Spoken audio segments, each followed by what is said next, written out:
नमस्कार साथियों, हरियाणा में ड्राइंग टीचर की भर्ती के लिए काफ़ी बड़े मुद्दे आए हैं और सुप्रीम कोर्ट के इस जजमेंट के बाद में तो फिर से काफ़ी लोगों की जो जिंदगी है उसमें उथल पुथल शुरू हो गई है। तो आज इसी मुद्दे पर हम बात करेंगे कि इस जजमेंट से क्या फ़र्क होगा और क्या इसमें सॉल्यूशंस हो सकते हैं, साथ ही किस तरह से जो कैंडिडेट्स को आपस में लड़ाया जा रहा है या वो लड़ रहे हैं। तो इन सभी मुद्दों पर बात करेंगे। अब हम देखते हैं कि हरियाणा में जो आर्ट एंड क्राफ्ट टीचर की जो भर्ती थी वो 15 साल होने के बाद में भी पूरी नहीं हो पाई और अनेकों कैंडिडेट्स इस भर्ती के पीछे अपना बहुमूल्य समय और धन गंवा चुके, लेकिन अभी भी सब कुछ बेकार होता जा रहा है। 2006 का जो सफर 21 तक भी खत्म नहीं हो पा रहा और विभिन्न आरोप प्रत्यारोप भी चलते आ रहे हैं, कभी नए पुराने के बीच में, कभी आईटीआई कुरुक्षेत्र के बीच में। दिन प्रतिदिन इनके आरोप प्रत्यारोपों का क्षेत्र भी बढ़ता जा रहा है। हम देख सकते हैं कि शुरुआत में आईटीआई और कुरुक्षेत्र के 2 धड़े थे, फिर रिजल्ट आया और 2010 में लगे, फिर सिलेक्टेड और अनसिलेक्टेड हो गए, फिर आईटीआई फेल, कुरुक्षेत्र फेल हो गए, 4 हो गए, फिर हाई कोर्ट के द्वारा रिजल्ट को कैंसिल कर दिया गया और दोबारा से एग्जाम्स के लिए बनाया गया, तो फिर ग्रुप और बन गए। फिर हाल ही में सुप्रीम कोर्ट ने अब जजमेंट दिया है तो उसके बाद में भी और ग्रुप बन गए और अचानक ही ना जाने कितने ग्रुप्स और बढ़ते जा रहे हैं और कैंडिडेट भी बढ़ते जा रहे हैं। जिससे फायदा किसको हुआ है वो जरूर आप कमेंट बॉक्स में जरूर बताएं कि इन सभी केसेस से फायदा किसको हुआ। क्या आज उस स्थिति में ये भर्ती है कि जिससे कि किसी भी कैंडिडेट को जॉब मिल सके। हालांकि पुराने कैंडिडेट्स 11 साल तक जॉब कर पाए, लेकिन अभी वो असमंजस में है कि ये काफी उसमें से लगे नहीं है, कुछ लग गए, कुछ का इंटरव्यू ही नहीं हुआ था, उसमें भी 3 धड़े हो गए, उसमें से फिर और धड़े हो गए आईटीआई के, कुरुक्षेत्र के, एडजस्टमेंट कैसे होगी। तो आदि आदि अनेक क्वेश्चंस यहाँ पे बन रहे हैं। तो माननीय कोर्ट ने भी इसमें कहा, कहीं पे भी नहीं कहा कि ये जो डिप्लोमा है, कुरुक्षेत्र का डिप्लोमा है, वो कैंसिल कर दिया गया है, उसकी मान्यता नहीं है। हालांकि आईटीआई और कुरुक्षेत्र के डिप्लोमे में समानता जरूर बताई कि यहाँ पर ये जो पॉइंट्स थे कि ये किस तरह से समान है और किस तरह से असमान है। तो इन चीज़ों पर भी बहस की गई कि ये पॉइंट्स हैं correspondence, regular, admission, merit base, eligibility 10वीं है। तो यहाँ पे कम या ज़्यादा इक्वलिटी नहीं बताई गई है, लेकिन हो सकता है कि कुरुक्षेत्र का जो डिप्लोमा है वो और उससे भी ऊपर हो। आईटीआई का डिप्लोमा कई जगह नहीं वैलिड है, उसको भी नहीं माना जाता, केवल यहाँ पर ही उसको वैलिडिटी उसकी रह जाती है। कुछ स्टेट्स में उसको मान्यता भी है, लेकिन इसके साथ साथ जो कुरुक्षेत्र का जो डिप्लोमा है उसको तो और दूसरे स्टेट्स में भी उसको मानते हैं। अब इसके बाद में ये क्वेश्चन आया कि जो एडिड स्कूल्स में या गेस्ट टीचर लगे हुए हैं उनका क्या होगा, क्या उनकी भी जॉब जाएगी। हालांकि हरियाणा में पिछले ट्रेंड्स को देखते हैं कि जो गेस्ट टीचर्स हैं उनकी जॉब को ख़त्म करना काफ़ी टेढ़ी खीर रहा है हर सरकार के बीच में। लेकिन माननीय कोर्ट का जो जजमेंट है उसके अनुसार जो 25वां जो पॉइंट है हमारा, उसमें हम देख सकते हैं कि जो भर्ती की योग्यताएं हैं उनको सरकार या स्टेट उसको डिसाइड कर सकता है। अब बहुत सारे डिग्री और डिप्लोमा होते हैं, उनमें भी द्वेष नहीं होना चाहिए। कोई कोरस्पोंडेंस से होता है, कोई रेगुलर होता है। बीएड में कोरस्पोंडेंस कोर्स होता है, वहाँ पर केवल कुछ ही दिनों की रेगुलर प्रैक्टिकल क्लासेज होती हैं, लेकिन वो पूरा मान्य है। अब हम ये कहें कि वो एमडीयू के इक्विवेलेंट नहीं है या उससे पढ़े हुए बच्चे कमज़ोर रहते हैं, वो सही पढ़ा नहीं सकते, तो ऐसा भी तो गलत है। जेबीटी हरियाणा में भी होती है, एमपी में भी होती है, क्या वो एक समान नहीं है? निर्णय आप सभी को लेना है कि क्या इस भर्ती को पूरा करना है, अंत तक लेके जाना है, या सभी कैंडिडेट्स को 58 वर्ष तक या आयु तक इन्हीं केसों में उलझाकर ये पोस्ट ही खत्म कर देनी है। कई बार उठता है कि केयूके में साइकोलॉजी नहीं थी। अरे साइकोलॉजी तो उसमें पढ़ाई गई है, चौटाला जी के काल से शुरू हुआ ये, अब तक इसका कोई भी समाधान नहीं निकल पाया है। अब रिजल्ट जो हुआ, पेपर हुआ 31 तारीख को, जो भी जनवरी की तारीख थी, उस दिन पेपर हुआ और यहाँ से जो बच्चे निकल के आए वो भी अलग ही प्रतिभा के धनी थे। लगभग 60 से 70% यहाँ पर बच्चे पास हो गए। जीआरएन के कुछ कैंडिडेट्स की भी मान्यता यहाँ पे नहीं ली गई।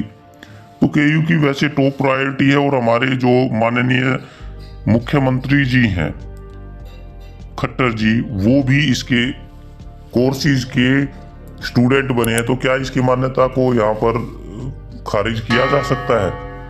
जब ये सारे के सारे केसेस हुए तो जो इसकी अगस्त तक 2006 तक इसकी फॉर्म भरने की जो तारीख थी और एक ऑर्डर आता है दिसंबर 2006 में कि इसकी मान्यता नहीं है। पहले मान्यता थी, बाद में मान्यता नहीं है, हाई कोर्ट ने मान लिया मान्यता है।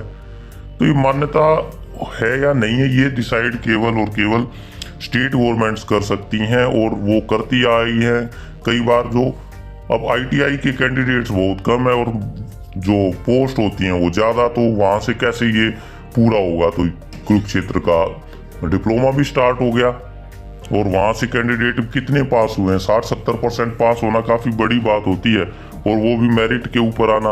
और अभी मेरिट डाउन करके अगर उन कैंडिडेट्स को पीछे कर दिया जाएगा तो क्या ये सही रहेगा? आप कमेंट बॉक्स में ज़रूर बताइए कि 60-70% जो हाई अचीवर्स हैं वो पीछे रह जाएं और जो मार्क्स लेके आए हुए हैं उनको आगे कर दिया जाए, तो क्या वो स्टडी के लिहाज से सही रहेगा? आप कमेंट बॉक्स में ज़रूर बताएं। यहाँ पर केयू के और आईटीआई का कोई मसला ज़्यादा नहीं है कि हम उसकी बुराई कर रहे हैं, इसकी भलाई कर रहे हैं, ऐसा कुछ नहीं है। लेकिन ये क्वेश्चन सारे अनसुलझे हैं। एजी के पास जाना है, एचएसएससी के पास जाना है, वो कैंडिडेट्स वहाँ बोर्ड में गए हैं, वो गए हैं, तो सभी की जो जिंदगी है यहाँ पर पूरी की पूरी इसने घुमा दी है और अभी भी कोई रास्ता सुझाया नहीं जा रहा। तो यहाँ पर केवल एक सुझाव यही आ सकता है कि जो भी कैंडिडेट पास हुए हैं वो माननीय जो मुख्यमंत्री जी के पास जाएं और उनसे बात करें इसके बारे में और उनसे कहें कि ये जो आपका ही चलाया हुआ कोर्स है, स्टेट गवर्नमेंट ने ही चलाया है, स्टेट गवर्नमेंट की यूनिवर्सिटी है और स्टेट गवर्नमेंट के ही बच्चों को पढ़ाना है, तो हमें बाहर क्यों किया जा रहा है? बहुत सारे कोर्सपोंडेंस कोर्स किए जा सकते हैं। प्रतिभा के धनी रेगुलर नहीं जा सकते, वो कोर्सपोंडेंस से भी काम करते हैं और बहुत से आईसीएस पीसीएस भी लगते हैं। क्या वो वैलिड नहीं रहेंगे? क्या उनकी एबिलिटी पे शक किया जा सकता है? तो ये सारे के सारे हैं और काफ़ी डॉक्यूमेंट्स भी दिखाए जा रहे हैं, प्रैक्टिकल भी दे रखे हैं बच्चों ने, कैंडिडेट्स ने, रेगुलर क्लासेस भी वहाँ पे हुई है, प्रैक्टिकल भी हुए हैं वहाँ पर, उनको असाइनमेंट्स भी जमा कराए गए हैं। तो ये सारी चीज़ें अगर समझ में आ जाती है गवर्नमेंट्स को तो हो सकता है इसमें कोई पॉजिटिव साइन आ जाए, अदरवाइज ये भर्ती होने काफ़ी मुश्किल ही हो जाएगी। इधर से आईटीआई वाले स्टे लेके आएंगे, उधर से केयू के वाले भी स्टे लेके आएंगे और बीच में ही अदर में ये भर्ती फिर से हो जाएगी और फायदा किसको होगा? पैसे किसके बच जाएंगे? तो ये सारे के सारे आपसी छोटे छोटे वैर भाव बदल के आप सोचें कि क्या ये भर्ती पूरी करानी है या नहीं करानी। अगर नहीं करानी है तो फिर जो कैंडिडेट्स इतने इकट्ठा हो रहे हैं और इधर उधर भाग रहे हैं उनके लिए कोई भी यहाँ पे औचित्य नहीं रहेगा। तो जेआरएन के और केयू के बच्चे जो भी हैं वो मिलकर इस मुहिम को आगे बढ़ाएं। इसके साथ साथ जो गेस्ट है एडजस्टमेंट किए हुए हैं एडिड स्कूल्स में हैं वो भी यहाँ साथ आए और इनका साथ दें और अपने सभी विधायकों से मिलकर के उनके अंदर एक पॉजिटिविटी का भाव जगाएं ताकि उनको भी लगे कि हाँ ये गलत हुआ है। और स्टेट यूनिवर्सिटी में ही जब ये डिप्लोमा नहीं चलेगा तो कहाँ किसी दूसरे अदर स्टेट में वो कैसे चलेगा? और हाँ, एक और बात आती है कि ये लिख के दे दिया कि ये टीचिंग के लिए वैलिड नहीं है, तो ऐसा तो कहीं कोई भी यूनिवर्सिटी लिख के नहीं देती कि ये हमारा इस कार्य के लिए वैलिड नहीं है। लेकिन केयू से क्यों लिखवाया गया, किन हालातों में लिखवाया गया, ये भी बात देखने योग्य है कि वो उन्होंने ऐसा वर्ड ही लिखा क्यों, क्योंकि ऐसा तो कहीं पे भी लिखा हुआ नहीं मिलता कि ये हमारे इस कार्य के लिए नहीं वैलिड है।